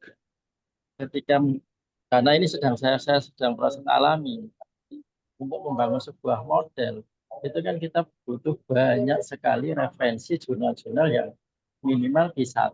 Bahkan kalau di UNER itu tidak hanya Scopus, tetapi harus edisi. Ratingnya edisi yang A-star atau A, di bawah itu nggak boleh. Ini sangat berat ini kalau kita yang tadinya madhabnya adalah PTKIN, kemudian harus membaca jurnal-jurnal yang high, tingkatnya udah high, edisi itu kan yang khusus dekan-dekan seluruh dekan-dekan ekonomi yang ada di dunia. Itu A atau A-star. Yang saya alami ketika membangun sebuah model itu, di satu promotor itu sudah ACC. Promotor yang lain tidak ACC. Ini harus membaca tidak hanya 1, 2, 10, 20, tapi ratusan jurnal. Ratusan jurnal yang harus kita tunjukkan kepada mereka bahwa memang model ini itu sudah make sure, sudah benar-benar diteliti oleh banyak orang di reputable jurnal. Dan ini ya, kalau pengalaman dulu kita PTN S1, S2 kan tidak seperti itu ya. Kalau di memang kampus-kampus yang tadi memang di Undip juga mungkin lebih dahsyat lagi ya. Mungkin bisa diceritakan Pak, bagaimana membangun model yang tadi digambarkan sampai bisa jadi sebuah disertasi. Nah, kemudian saya ingin menyampaikan pesan ke teman-teman yang akan kuliah S3, mungkin ketika sudah siap ingin masuk S3 atau apli beasiswa, itu mulai baca jurnal-jurnal Scopus Q1 atau Q1 atau Q2. Bahkan jangan hanya Q1, Q2 yang tadi edisi, agar kita tahu bahwa ketika model itu sudah sering digunakan, itu ternyata ada yang namanya revisi cek, data itu harus digebukin berkali-kali. Nah, itu kita harus pelajari itu. Nah, teman-teman yang ingin lanjut S3, biar nanti nggak kaget. Kalau saya kemarin kan kaget gitu. Tiap hari harus baca jurnal, bahkan sampai kalau saya udah UNER itu mungkin itu kan Senin sampai Jumat. Itu kadang sampai disuruh pulang sama penjaganya. Mas sudah mau tutup. Jam 9, jam 10 malam. Hanya untuk membaca jurnal yang bahasa Inggris itu metodenya aneh-aneh. Kita pelajari semua. Jadi teman-teman silakan mulai dari sekarang. Silakan baca sebanyak mungkin interest riset kalian di mana. Cari jurnal-jurnal yang reputable, baca satu-satu. Nah, itu akan mempermudah kalian ketika mau lanjut S3. Biar tidak kaget seperti saya. Mungkin itu dari saya, Pak Tersuwun. Nggih, terima kasih Pak Sultan atas pengalaman dan nanti pertanyaannya nanti ada Pak Rosyid ini mengenai reputed journal ya, harus calon atau yang sudah menempuh S3 khususnya Scopus Q1, Q2, Q3, and 4 membangun model jurnal sehingga menjadi sebuah disertasi. Monggo Pak Ahmad Rashid bisa ditanggapi pertanyaan dari Pak Sultan barusan. Terima kasih Mas Sultan atas tadi ya masukan dan juga ceritanya yang dasar tadi di UNER ya. Kita di UNER seperti itu juga ya, ngeri gitu lah. Jadi kita memang harus dari awal mulai membangun budaya mutu berarti. Karena ternyata bacaan kita itu kan juga nanti menentukan apa output yang akan kita hasilkan. Bacaan kita bagus ya insya Allah outputnya bagus. Garbage in, garbage out. Gitu. Kalau yang kita baca bacaan sampah ya keluarnya itu juga sampah kan. Nah, terkait dengan membangun model, saya masih menggunakan paradigmanya para pemasaran ya, pemasaran. Yang masih saya ingat, pemasaran itu kan ngomong kalau riset yang baik itu kan salah satunya adalah parsimoni, sederhana itu. Ya, maka dengan pendekatan itulah kemudian saya membangun model, walaupun variabelnya cuma 3. Tapi bagaimana dari model itu kemudian menghasilkan novelty. Nah, memang kadang inspirasi itu kan datang tidak kita duga-duga. Saya terkait dengan riset tentang whistleblowing itu kan justru muncul ketika dosen saya itu memberikan penugasan artikel. Jadi kok cerita tentang whistleblowing, lalu apa yang kira-kira bisa ditambahkan untuk meneliti ini? Saya baca-baca, ternyata sebagian besar itu menguji variabel kepemimpinan terhadap intensi whistleblowing. Karena kan salah satu katalis dari kenapa bawahan itu mau melapor ya karena ada penguat dari terutama adalah pimpinan dia di tempat kerja. Kalau pimpinan dia tidak support dengan perilaku dia, pasti dia akan habis. Kalau dia nggak kuat dengan kondisi yang ada itu, ya pasti dia akan eksternal whistleblowing. Nah, whistleblowing itu kan memang ada pengaman kan, salah satunya kan anonim whistleblowing. Ya, lalu kok muncul sinisme bawahan. Nah, itu kan mungkin juga karena saya membaca kayaknya ini tepat nih. Nah, memang yang repot adalah ketika kita membangun sebuah model, bagaimana menghubungkan model itu kan biasanya karena saya menghadirkan variabel ketiga, entah mediasi atau moderasi, kan yang dicari biasanya pasti adalah apakah ada hasil penelitian terdahulu yang hasilnya itu mix, tolak belakang. Ini agak repot. Jadi justifikasi mengapa menghadirkan variabel ketiga itu kan seperti itu. Biasanya kan karena adanya riset gap yang banyak. Nah, itu biasanya yang harus dijelaskan. Walaupun kalau menggunakan paradigmanya Prof. Yang dari AGF ya, Pak Gusti itu lain lagi. Justru itu malah novelty, karena belum pernah diteliti, nggak ada yang pernah ngerti itu malah novelty. Jadi dia malah seperti itu konsepnya probability, walaupun madhabnya kan banyak di UNIF. Ada madhab yang seperti itu yang dipakai oleh ilmu manajemen, ada yang dipakai di akuntansi, yang penting bisa menghadirkan adanya gap, nah silahkan diuji. Maka Anda tepat untuk menggunakan variabel ini sebagai variabel mediasi atau moderasi. Nah, bacaan itu kan nggak ujuk-ujuk, maka kita harus jadi yang samakan Mas Sultan kan berarti kan kita harus memupuk bacaan dari awal, dan bacaannya juga tidak sembarangan itu kan. Karena ketika kita menghadirkan model pasti nanti ditanya ini apa sih maksudnya. Nah, insight-nya sih itu. Nah, mungkin tantangan berikutnya di Pak Kuat selaku WD1 yang berkutat di mutu akademik kan mungkin ini ya, mungkin titipan mungkin ini ya Pak Kuat ya, agar ini bagaimana menghadirkan mutu. Berarti kita mau berpikir mutu. Saya melihat selama ini kayak semacam penghargaan penelitian itu kan kayak degradasi mutu. Masa Sinta 1, Sinta 2 sama dapatnya 4 juta. Terus kemudian penelitian Q1, Q2, Q3 yang diakui, Q4 juga nggak diakui. Kan jadi aneh kan itu. Nah, dan grade-nya pun nggak begitu jauh, grade 1 berapa, grade dapat pun kan tidak dilihat juga parameter SJR-nya. Ada Q1 dengan SJR 0,2, 0,1. Sementara Q3 malah SJR lebih tinggi 0,5. Nah, apakah itu bisa menjadi parameter mutu? Kan sebetulnya kan salah satu implikasi, salah satu parameter mutu yang bisa kita lihat kan lihat dari SJR-nya kan. SJR-nya tinggi berarti oh banyak orang mensitasi artikel ini, jurnal ini. Nah, walaupun sama-sama Q1 kan harus juga dilihat nilai SJR-nya. Nah, pokoknya aku juga bilang. Nah, itu mungkin bisa menjadi apa ya, agar LP2M pun juga mulai memikirkan bagaimana agar mendorong orang-orang agar kemudian tuh ini loh, walaupun Anda tuh ke G3, tapi karena parameternya adalah SJR dan SJR tinggi, ya udah, dapatnya mungkin lebih, rewardnya lebih menarik.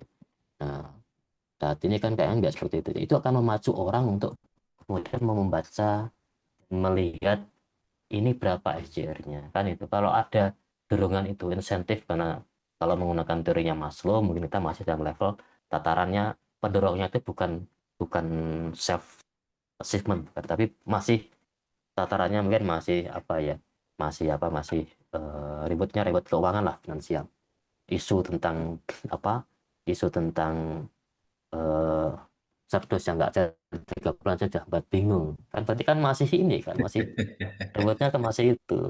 Nah kan mungkin perlu dicari seperti apa Pak, biar mutu kita tuh jalan, orang tuh mau ini ya, mau membaca kayak tadi ya, kayak Mas Sultan dengan ternyata bacanya harus gini Pak, repot tuh.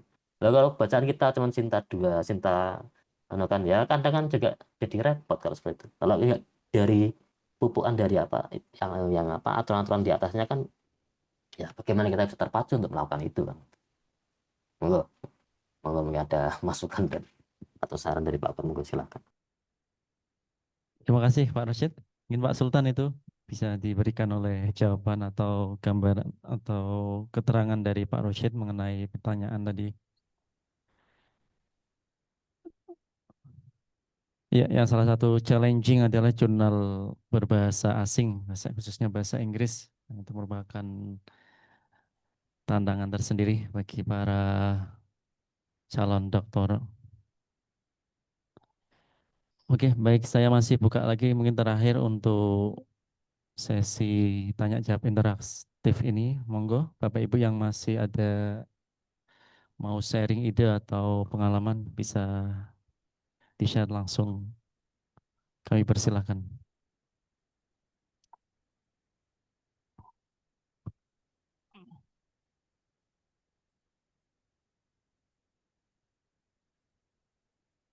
Masih ada Bapak Ibu, monggo.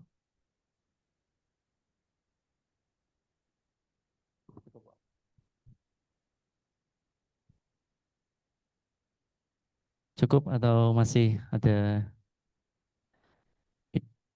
ide yang mau di-sharing di kesempatan pagi ini?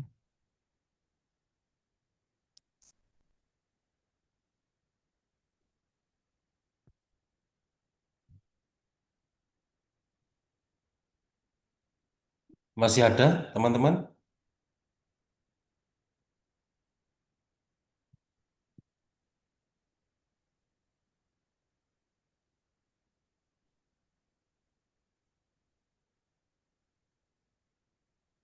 Masih atau kita cukupkan sampai di sini untuk kegiatan pada pagi hari ini? Sudah siang ya. Di, di ruangan ya Pak, Halo, Pak, di ruangan.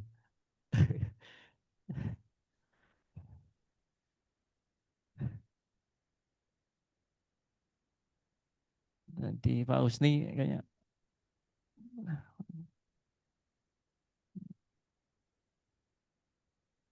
Jadi ya, sebelum ditutup Mas, Ya, saya secara pribadi salut dengan teman-teman yang studi lanjut harus menyiapkan diri di kampus-kampus yang top lah tentu.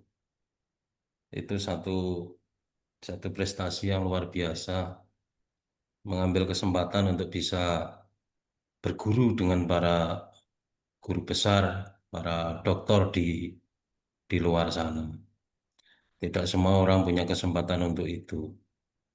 Jadi itu bagi saya luar biasa. Tapi pesan teman-teman yang mau S3, eh, paling tidak begini.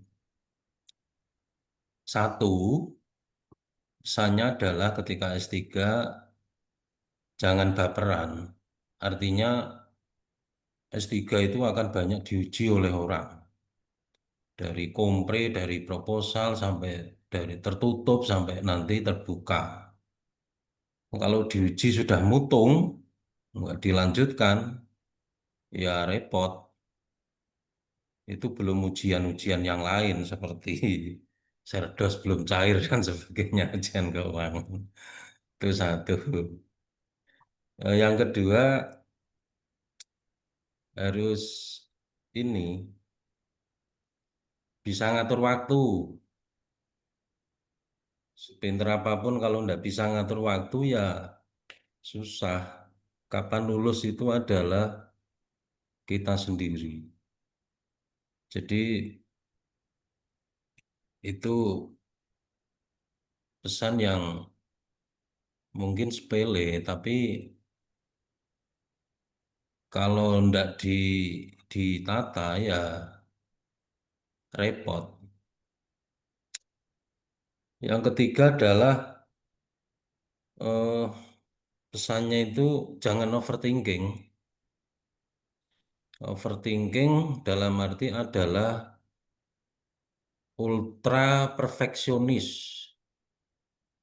Itu yang barangkali saya dengar dari teman-teman yang lain itu nanti nggak maju-maju. Ini sempurna atau belum ya, ini sempurna atau belum. Itu juga jadi menghambat. Jadi kalau Pak Rosid, Pak Sultan menyampaikan tentang apa tadi menemukan model, memang bacaannya memang harus banyak, Mas. Eh, dan ketika menyampaikan sebuah model begitu diajukan kepada para penguji, itu memang tantangannya ya luar biasa. Jadi tradisi membaca artikel-artikel yang bagus itu tadi ya memang harus diawali dari sekarang ketika orang-orang mau pada S3. Tapi itu tadi, kalau kesempatan bisa baca artikel-artikel yang bagus di kampus-kampus yang eh, sudah menyediakan tentu baik. Jadi teman-teman itu eh, apalagi sekarang ini malah saya tidak sempat baca-baca itu Mas. Baca administrasi ya kayaknya. Nulis ya sekedar nulis saja kayaknya. Presentasi ya presentasi saja. Tentu tidak bisa sejauh teman-teman yang ini menghasilkan karya-karya yang hebat. Malah kadangkala membatasi diri, ya sudah doktor, lektor kepala cukup begitu. Padahal kan ada tahapan seperti Prof. Sus ini yang harus jadi inspirasi. Eh, kadangkala saya membatasi diri mandek di situ itu. Padahal ada satu langkah lagi yang harus diselesaikan. Tapi itu jangan ditiru sama teman-teman. Saya mengucapkan terima kasih Pak Rosid, Prof. Sus nanti untuk inspirasinya nggih. Saya teman-teman harus belajar ke beliau. Kalau perlu ke Padepokan Kebonagung. Itu aja pesan saya Mas Alvan. Terima kasih Mas Alvan. Oh ya Hmm. satu lagi Mas Alvan. Ya, boleh, boleh. Sama. Saya pernah belajar ke para guru-guru pendahulu saya. Gimana cara menyelesaikan disertasi yang cepat. Saya berguru sampai ke Brebes, saya kemana-mana itu. Hanya belajar itu saja. Caranya sederhana ternyata, upayakan bangun pagi. Upayakan bangun pagi ya sebelum subuh itu diawali. Biasalah orang orang bangun sebelum subuh gitu, apalah doa apa gitu. Nah setelah subuhan itu kalau bisa jamaah ya bagus, tapi setelah itu laptopnya harus dibuka. entah 1 jam, entah 2 jam. Itu pokoknya dibuka saja, dibaca, nanti akan menemukan masalah. Nah, kalau setelah menemukan masalah, lah siangnya dicari solusinya. Nah, jadi saya belajarnya dari Kiai Haji Ubed Fathuddin dari Brebes sih. Ternyata itu efektif dan manjur. Paham tidak paham pokoknya dibaca. Nah, setelah itu akan dapat masalah. Setelah dapat masalah, cari solusi. Insya Allah itulah eh, cara yang cukup efektif. Terima kasih Malafan dan teman-teman sekalian. Terima kasih Pak Kuat telah memberikan tips dan trik untuk menyelesaikan program doktor. Masuk sedikit Pak Alvan. Oh, monggo, monggo, Pak Sultani. Bismillahirrahmanirrahim. Assalamualaikum warahmatullahi wabarakatuh. Waalaikumsalam. Waalaikumsalam warahmatullahi wabarakatuh. Yang terhormat rekan-rekan, Bapak Ibu, ada Prof. Sus nih, pengalamannya banyak. Ada beberapa hal yang mungkin menjadi penting bagi kita ketika kita sudah masuk di program doktoral ini memang sebuah journey, perjalanan. Ketika bicara perjalanan tentu berbeda-beda, ya. Finishnya pun berbeda-beda meskipun tenggang waktunya ya 3 tahun sampai 6 tahun ya. Itu yang ditentukan oleh universitas. Ya itu nanti dinikmati saja ya. Dan memang harus banyak sabarnya itu. Pengalaman seperti itu. Ya. Jadi kalau di Indonesia mungkin nggak ada tantangan bahasa ya. Kalau kita kuliah di Indonesia nggak ada tantangan bahasa, mungkin tantangan bahasanya ketika menulis jurnal. Tapi kalau kita belajar di luar negeri tentu kita ada tantangan bahasa, tidak hanya jurnal saja tapi disertasi pun harus menggunakan bahasa asing itu.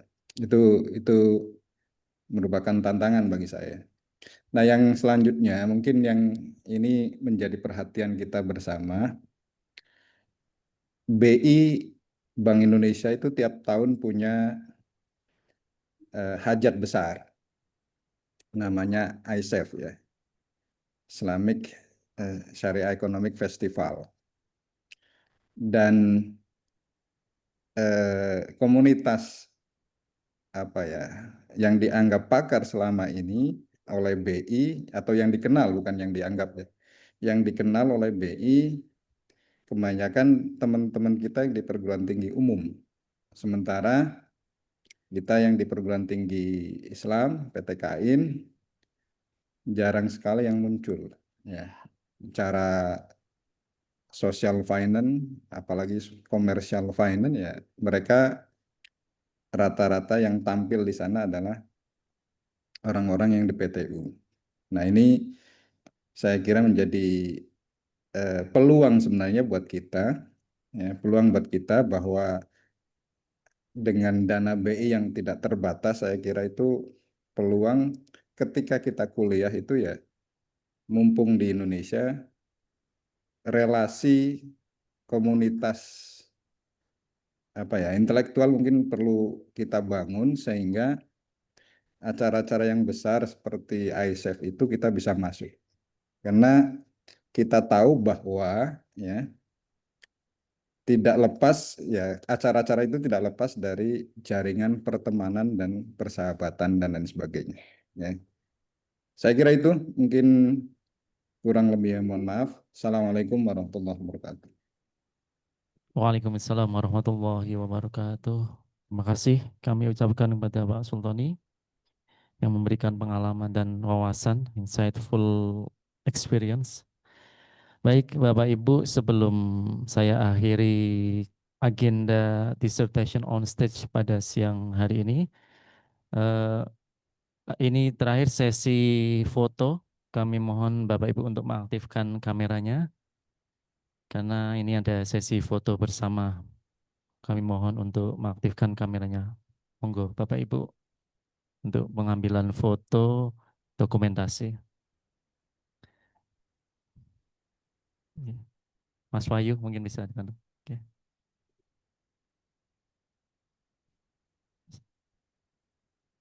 1, 2, 3. Satu lagi.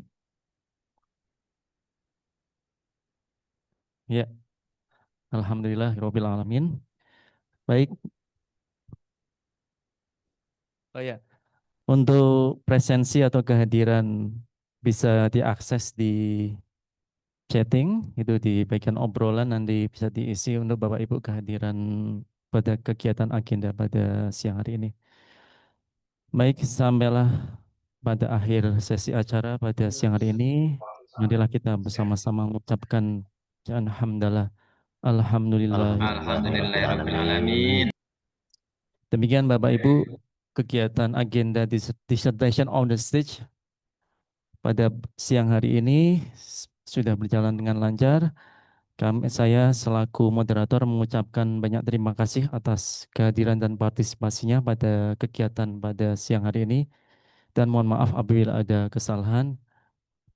Wallahul muwaffiq ila aqwamit thoriq wal afu minkum. Wassalamualaikum warahmatullahi wabarakatuh. Waalaikumsalam. Waalaikumsalam.